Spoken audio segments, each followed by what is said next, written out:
Chapcast live from Chapman Studios. Hello, yes, and we are in November. It is official, people. I am 39 years old. So where are we? We are on the Fever Dogs Trail, and we're going to wrap it up today. This band wasn't a very long period of time. I think the preparation for the band took longer than the band staying alive. Once we started gigging, it was just clear that Nick wasn't going to work, and I think where we'd done so much preparation and not jumped into it, you know what I mean? Like we was all a bit like, oh, can't be asked to wait until we could find another drummer or whatever. But anyway, yeah, but so we've done a couple of gigs, and then this is the end. This is where it all fell apart. It was a gig at the Bull and Gate in Kentish Town, and yeah, what a great night that was, actually. Yeah, mental stuff happened that night. Well, let's just jump in, and then we can start like chatting about this and that and that and this. And anyway, I'll kick things off with a song written by me and Amon back in the Phase 1 voice days. It's a track called Coming Down. It's inspired by cocaine. Yeah, let's have a listen, and then we'll carry on chatting.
Yes, that was Coming Down. Already you can just hear that it's a fouled gig. We've only just, that was our first tune, you know what I mean? You can hear that Nick's done 4 bottles of wine. He's very sluggish on the drums, nothing to it, just like tat tat tat tat. You know what I mean? It's poxy, yeah. I can't blame it all on Nick, because I mean, I was pretty drunk. I think Spug and Amon were pretty drunk, and Dave was in another world. There's more stuff to come. So let's go on to our second track of the gig, and this is a song that it's a new song. Me and Amon, I think Spug might have had something to do with it as well, the three of us. I don't actually know what the song was called. When I took this audio off that video of the night, I was watching it and I was listening to it, and I was thinking, I just totally forgot this song. So I dug loads of lyric sheets that I had in a big box out, and I found the song, and I hadn't wrote the name of the song on the sheet either. So I was like, I suppose I should have messaged Spug and Amon or whatever and seen what they thought it was or whatever. But I've decided to call it for this Whiskey Town. If that's not the name, then Spug and Amon can set the record straight by sticking a comment in the comments below. So let's get on and have a go on Whiskey Town, and then we will have a chat. Sweet.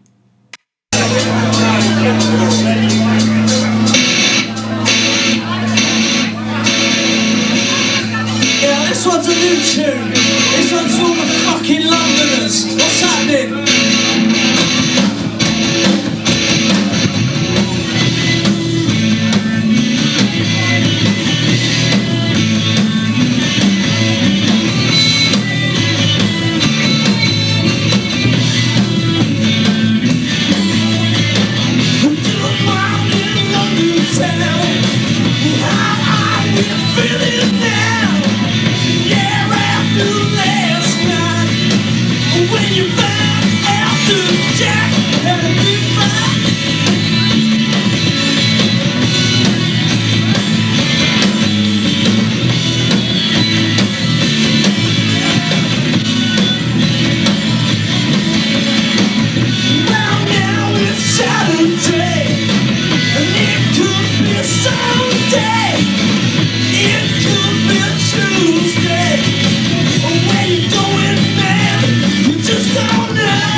yeah. Yeah, so I've decided to call that track Whiskey Tan. It might have a different name, but if it does, I'm sure Spug or Amon, if they ever listen to this, will set the record straight in the comments below. Yeah, it's a mental gig, man. I mean, our performance is not great, but the crowd were great. Do you know what I mean? Like, help things along. It's funny because I'd not long been working for the delivery company United Parcel Service, UPS, and it's funny because this gig was like a Friday night, and I managed to get quite a few of the other drivers, and there was even a couple of supervisors there, I think. But yeah, they're all in the crowd, and they're mixed in with like all of our other crazy mates and all that, and yeah, it's mental. Yeah.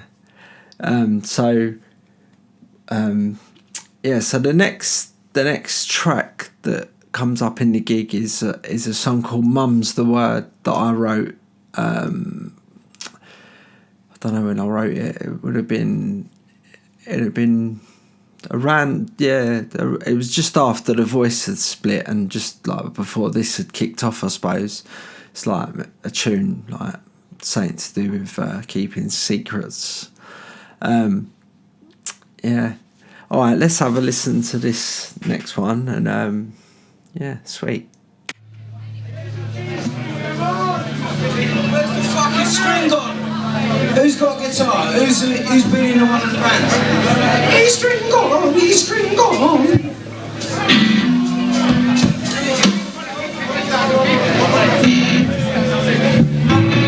This one's called Mum's the Word. This one's a fucking Ruby Blue. Cheers.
don't.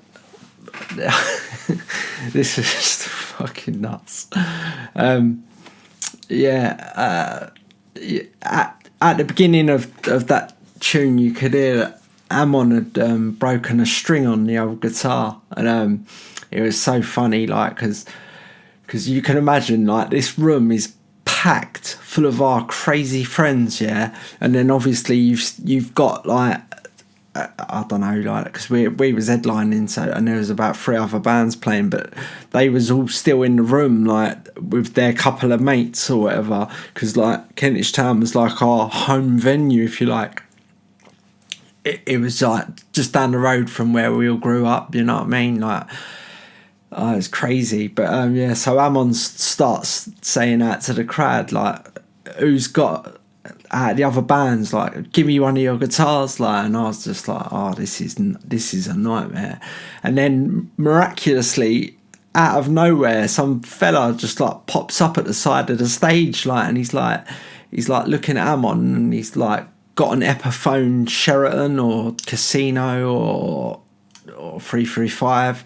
It's one of them guitars. Like, it was a nice one as well. Like, it was in like a wood, like a nice wood colour and all that. And yeah, so he's got this at the side of the stage, and he's calling Amon, like, and like we're like, and Amon grabs his guitar, says thank you, and then just basically like unplugs his one, and like where he was standing on the stage to the right of him, there was like a shelf where when they had bands playing that weren't sharing drum kits, they used to stick like kits up there, do you know what I mean, so they could easily access them like before the next band was playing and that. But that night I think we was all sharing a kit, so the shelf was clear. But yeah, so he stuck his Les Paul up there, and he's plugged this guitar in and just started playing, like, and the geezer's like, who's give it to him at the side of the stage, all smiling and all that, and I was thinking, you ain't gonna be smiling in a minute when that guitar goes flying in the crowd or something. But to give Amon his dues, he looked after the guitar very well. The guy got his guitar back in a good condition, and even Amon's Les Paul just needed new strings. It was fine, you know what I mean. But that's just nuts. And at the end of the song, actually, you can hear as well, because Amon actually blew up the amp. No, on it was it Amon? No, it might have been Spuggy, actually. I think, yeah. Spuggy blew the amp up somehow. I don't know whether he spilt a pint of beer over it or something, but you can hear it at the end of that song. It's got like. So that was another thing to add to our great performance, like, and yeah, it's a great time. I'm so glad it happened, but do you know what I mean? Well, I would have preferred us to have done the greatest gig in the world. Walked off stage and Alan McGee be standing in the venue and giving us a contract, but it wasn't to be. But yeah, if we're gonna go out, we're going out with a bang, mate, and that's definitely for sure. Okay, so what have I got next? All right, so the next track on the set list of the gig was another song that me and Amon wrote back in Phase 1 Voice. Yeah, so this is No One Knows Him, and we will chat in a minute. This one's called No One Knows Him. This one's for my girlfriend. I love you.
and that was no one knows him. I have to say that we weren't quite as terrible as what this is making us look. You know what I mean?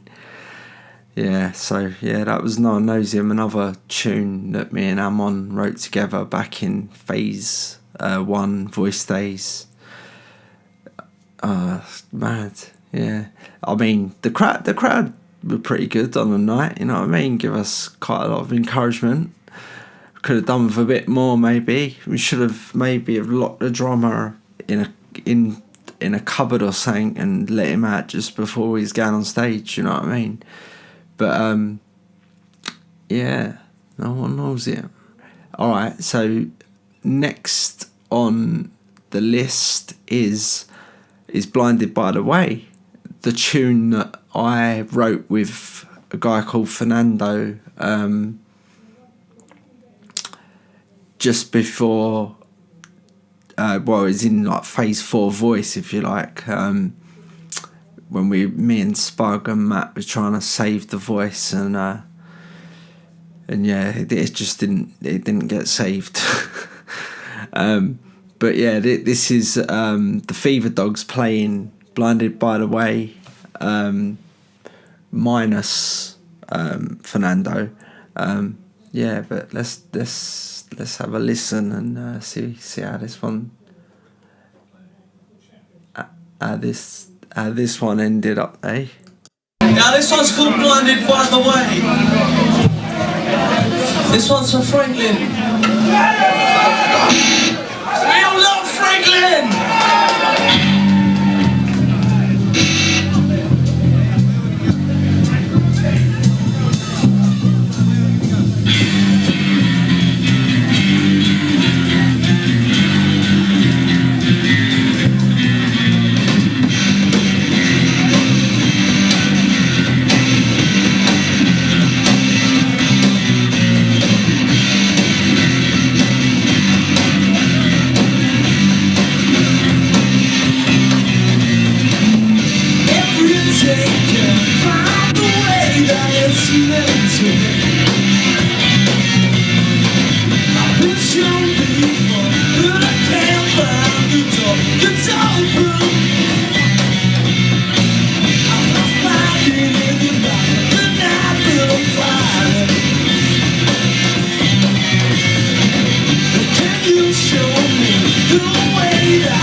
that was Blinded by the Way, the track that I wrote with Fernando just before this band got created. It is that is a really good song. That wasn't the best performance of it, but this whole gig is not a great performance. I mean, yeah, you can hear that it's just we shouldn't even be on stage. We're all out of it. The drummer's crap. Yeah, I'll keep digging him out. No, he sounded all right in the rehearsal room, just not on stage, especially after 4 bottles of wine. But that track, Blinded by the Way, I really like that track. I think it's a top track. Yeah, can't wait to get back on a stage and play that track again live. So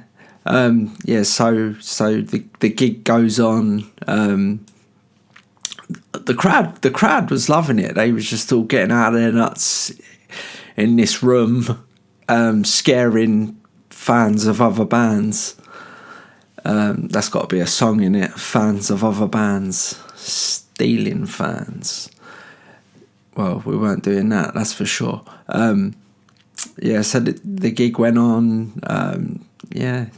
I mean, other than we could have been better on stage, it was a great night. It was just, it was wicked. So the next track that we played was a song called I'm Just the Lover, and this track was written by, it was written by me and Spiros, who used to be in The Voice, Phase 3. He's Dappy out of N-Dubs, his brother. Them lot are all from like down Camden. But the thing about this song was it was written around a piano riff that Spee had, and it sounds fantastic. Just for me to be standing with him singing it, and he's on a piano, just the two of us, amazing, just a top tune, man. But obviously when what happened to The Voice happened to The Voice, if you want to know about all that, you need to skip back a few episodes. And then it finally all come to an end and that. But then songs like this, I didn't want to just let it, you know what I mean, go in the bin. Like, I wanted to carry on and play it, and Spug sort of had learned how to play it, and so we started trying it in rehearsals and stuff. And don't get me wrong, it doesn't sound even nearly as good without the piano, but you know what I mean, we kept it alive. And let's have a listen and see what you think. But obviously this is played by the Fever Dogs out there nuts as well, but this is I'm Just a Lover.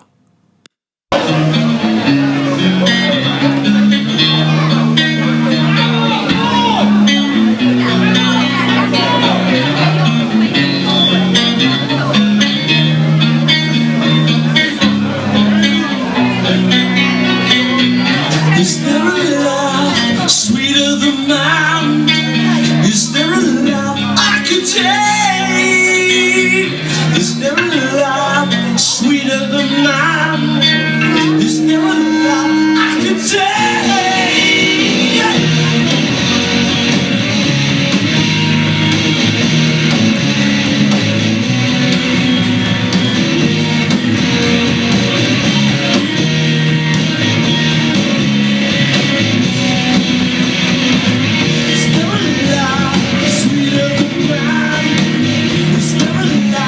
Sweeter than mine.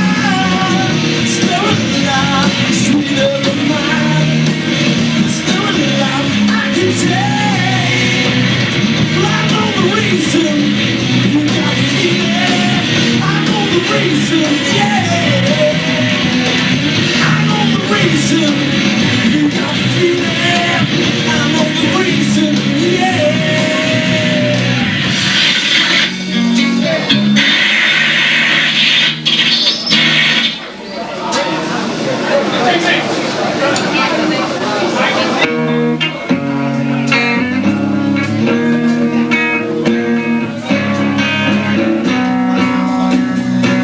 There's never a lot sweeter than mine.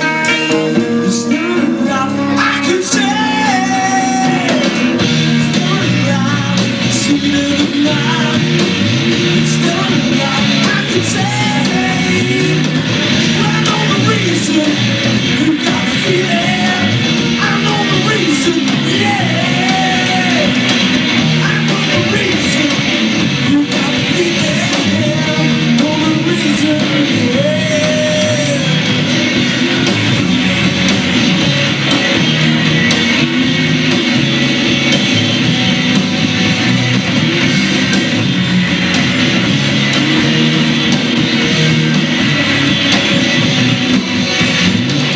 I'm just a lover, yeah. I'm just a lover, yeah. I'm just a lover, yeah. I'm just a lover, yeah.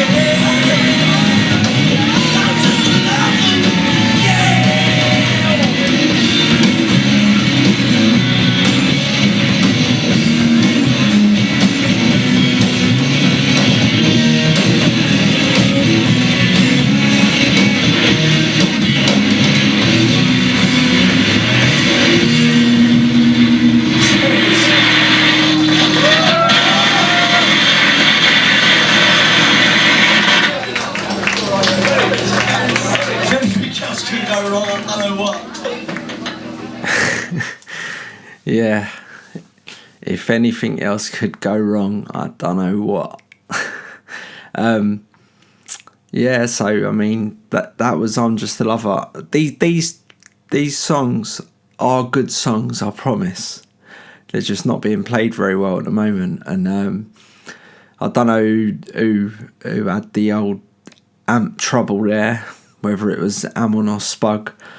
But yeah, quite madness. But I suppose the crowd loved it. You know what I mean? It's like going to see a comedian or something. 5 comedians on a stage. Yeah. Yeah, no, but I'm Just a Lover. Yeah, I mean it is a piano track. You know what I mean? Top track though. I really enjoy that song. You know what I mean? Especially when I'm singing it. Okay, so we've still got a couple of tunes. Next up is No People No More, which was written by me and Mr. Philip Kerrigan. At the end of phase 2 Voice, I suppose we would have wrote this together, just before the good old phase happened. But yeah, I mean, all right, let's hear what the Fever Dogs can make of the song. Here we go.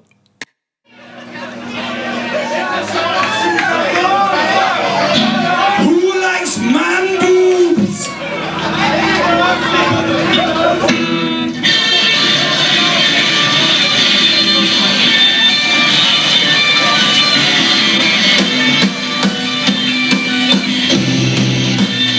This one's called No People No More. And this is for all the guys that sell the picture.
Yes.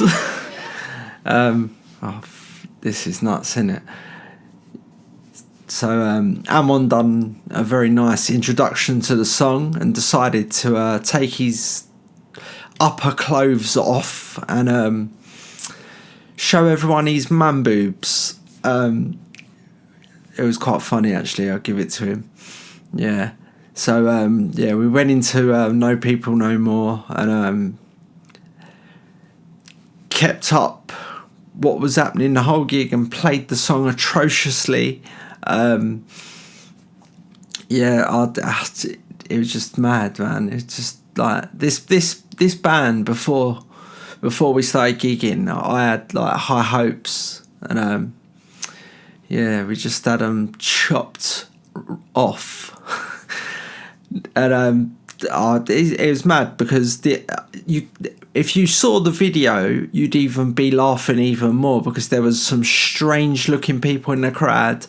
And also, like, at the end of that song, Dave Weston, our lovely bass player, he decides that he will smash his guitar, which is rock and roll, you know what I mean? Like, he was trying to get up there with old Pete Townsend, you know what I mean? And he smashed his bass guitar all over the stage. You can't like really hear it, but I'm telling you, it happened. And then he jumped off the stage, pushed his way through the crowd, out the doors, and then we was told later that he had chucked a right, walked all the way down to the bottom of Kentish Town High Road, where there was another venue called The Verge, and went in there, got a beer, and sat and watched the end of the headline band in that venue's set. I don't know whether he was just thinking, I need to be rock and roll here, or he was just thinking, what is this that I'm part of? I've got to do one quick. But so that sort of was another nail in the coffin, like, because obviously we'd lost our bass player as well as the drummer, who none of us were going to do anything with again. Madness. So all right, so Dave's left the venue, left us in the lurch. So we have decided that the show must go on, and it must go on, you know what I mean? Like, no matter what, like, there's people in there paid to see a show. Let's do a show. Well, they got their money's worth this night. So Dave's gone, and we've only got one song left in the set, and this is a song that I wrote with Amon again back in Phase 1 Voice days. This is a song called Spinal Shiver, or just Shiver, whatever you want. Again, it's a great song. It's a heavy song for what the way me and Amon were writing. So we played this last track, and then that was the end of this gig. Well, nearly the end. We've got a little tale to tell you. So have a listen to Spinal Shiver, and sweet.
Yeah, so that was Spinal Shiver.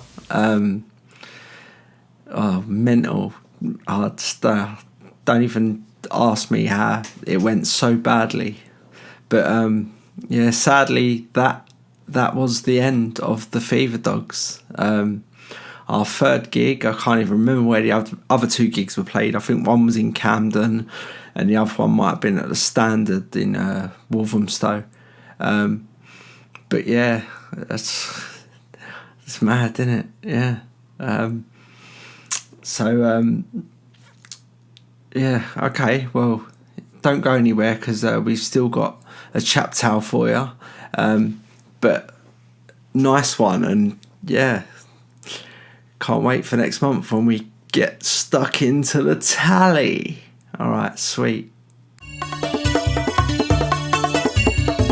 CHAP Tales, don't you wanna hear some CHAP Tales? Yes, okay, CHAP Tales. So for this month's episode, I am just going to carry on from this gig at the Bull and Gate, the Fever Dogs' last stand. All right, so it was funny because like we didn't get it on the audio, but at the end of the gig, the drummer stood up. He's clambered over the drum kit, come up to my microphone, and he said, "Right, everybody, there's a party at my house across the road." And like, I just looked at him and thought, you know what I mean? You're inviting basically Kentish Town to your ass. It's not going to end very well. But he did it. It was up to him. So we managed to get what was left of our gear back to my garage in Ingester, I think. And then we went like back down to Kentish, and his house was practically, there's like a supermarket across the road from the Bull and Gate, and he lived above it. So by the time me, Spug Ammon, I can't remember who, like Dave was still off, lost the plot. But I don't know who helped me back to my garage with the gear. But when I got back down there, the house was pumping, if you like. And I think the old supermarket, I think it might have gone past 11, but they served us drink anyway, so it didn't really matter. And I think Nick had a load of drink in his ass as well. So when I got back down with whoever I was with, I like opened the door and there's like a set of stairs going straight up to his flat. Like, so we're climbing up the stairs, and there's just people all on the stairs doing this and that, and girls and boys having a snog. Yeah, so we got to the top of the stairs, and to start off with, it was like it was a decent party, you know what I mean? Like everything seemed to be sweet, everyone was happy. Like Nick was already in bed, like he was in his bedroom just dead to the world, like, but that's what you get for downing 4 bottles of wine before you go on stage. Yeah, so like got up there, all my work pals are there, James BB, Eamon, I can't even remember who else was there out of my work pals, but there's loads of them there, obviously all the band apart from Dave. I don't even know if Dave managed to get back to this party at some point. He might have done, I don't know. It was just mental, like it was just going mad, like everyone was in there, and it was all sweet at first, but then as parties go on, people just start to take the piss. And I can remember walking into the kitchen and someone, I'm not going to say no names because I don't know exactly who did what and what did who, you know what I mean? But I walked into the kitchen looking for a beer, and the entire ceiling of the kitchen was painted in tomato ketchup. Now, well, I see the bottles of ketchup that had been used to do it on the table, right? And they was like in proper massive, do you know what I mean? Like what a catering company would have or whatever. But someone had just managed to squeeze it all onto the ceiling, and like I don't know how they done it. They must have had something to sort of brush it into the corners and all that, and it was ridiculous. It was dripping off the ceiling, like, so you're getting a beer and you're like avoiding drops of ketchup, you know what I mean? Like, but yeah, that's a piss take, you know what I mean? I don't think it weren't nothing to do with the band. It was people that the band had brought. Well, he announced the party, so more mug you, do you know what I mean? And then, like, I came out of the kitchen and I went to go to the toilet, and as I looked to my right where the staircase was, someone had like lined up about 14 cans of Stella, and opened all of them, and there was now a Stella Artois waterfall going down the stairs and soaking all the people that were on the stairs. And I was just like, how they didn't see someone like stacking these cans up at the top of the stairs and then cracking all the ring pulls on the cans, you know what I mean? And they didn't move. Well, I suppose there was a couple of girls and boys into each other, you know what I mean? So maybe they weren't paying any attention whatsoever to anything but each other's tongues, you know what I mean? But there was a lot of things were getting smashed, and do you know what I mean? And this party went on for a good couple of hours, like, and then I think at like, I don't know, 3 o'clock in the morning, everyone's like falling out the door, like, and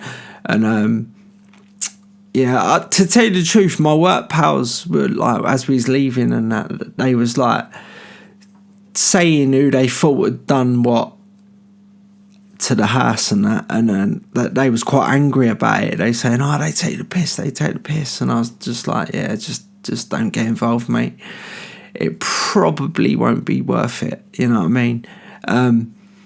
But yeah, it was just mad. It was a big bang for the Fever Dogs to go out with, you know what I mean? But yeah, everyone's falling out the ass, and the house is just looking a bit like Van Gogh's painting room or something. So yeah, everyone's like falling out the door and that, and then we've all started making our way off this way and that way and that way and this way, and I think Amon came back to my house that night, and he was actually sick. Like, I let him stay in my bed, and I don't know why I let him stay in my bed, and I slept on a sofa downstairs, you know what I mean? But that was when I lived with my old girl, you know what I mean? And in the morning, like, I was just like, Amon, you're cleaning this up. There's no way on God's earth my old girl is cleaning this up. And he did. There weren't no like arguments or, do you know what I mean, anything like that. He was happy to clean it up, like, but we sort of looked at each other and we was like, yeah, that's the end of that band, isn't it? And then he was like, yeah, I guess so. And I actually think that because Amon did he did go over to Australia for about a year, and I think that probably coincided with the end of this band, you know what I mean? It's like after this night we all knew that was game over. And then yeah, I think he went off to Oz, and I just sat indoors dreaming about being in a band again, you know what I mean? I'm always like, especially back in the day when I couldn't really play the guitar, you know what I mean? So I couldn't even go out and do like acoustic shows and that, like what I do now. But yeah, so I was like always lost when I didn't have a band, and yeah, but there's more bands to come. But yeah, no, so that was the madness that happened after that gig. I didn't actually speak to Nick ever again after that night. Like that was it. Left his house, left his life. You know what I mean? Obviously, I still see all the other ones. You know what I mean? Spug, Amon, and Dave, because they're all like Kentish Town sort of. Maybe Spug was Highgate. I don't know. But me, Amon, Dave are definitely out of Kentish Town, and yeah, Spug's just up the road. Was from just up the road, and Nick, even though he lived in Kentish Town, he certainly weren't even from London. But yeah, I don't know he was quite a strange guy, but yeah, if you're still live and kicking, Nick, hello, mate. Yeah, all right. Well, that was this week's little chap tale. It's just a continuation of the story of the night, what went on. But yeah, nice one. Thanks for listening. And yeah, so December is the next episode, and I release these episodes sort of at the end of the month, so that will be after Christmas. So I'd just like to say Merry Christmas to everyone. I hope you get everything you want. I know what we all want, and it looks like it could be on the horizon, the old vaccine, to the old coronavirus. Yeah, so let's hope that when I do the next episode, we can maybe talk a little bit more about people being actually vaccinated, and then next summer, hopefully the live shows can start happening again. And I think I'm going to try and put another band together, you know what I mean? So let's see like who we can get involved, you know what I mean? Hopefully Phil Kerrigan will do it with me, and even Spug, yeah. I think Amon, he lives near Luton, where my wife is from now. So I suppose coming to a rehearsal is going to be a nightmare for him. So I don't think he'll be on it. But yeah. So Merry Christmas. Cheers for listening. And I will speak to you all at the end of December, when hopefully we have started getting rid of this horrible disease that is plaguing us. All right, people, nice one. CHAP TAIL.